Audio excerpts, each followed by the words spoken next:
নমস্কার, আমি অ্যাস্ট্রোলজার বৈশালী সরকার। 19শে নভেম্বর থেকে 25শে নভেম্বর এই সময়টা কিন্তু একটা বিপদের সময়। অর্থাৎ যে প্ল্যানেটারি পজিশন অষ্টম ভাবে ন্যাচারাল জোডিয়াকে মৃত্যুর ঘরে একাধিক অ্যান্টি প্ল্যানেটারি কানেকশন এবং ভারতবর্ষের সপ্তম ভাবে এই কানেকশন হচ্ছে।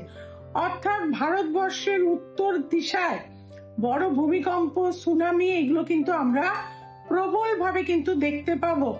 বিশেষত দিল্লি, সিমলা, লে লাদাখ, হরিদ্বার এই সমস্ত জায়গাগুলো কিন্তু বিপদ আছে। এছাড়াও কেরালা, অন্ধ্রপ্রদেশেও কিন্তু সাংঘাতিক রকম ডিস্টার্ব।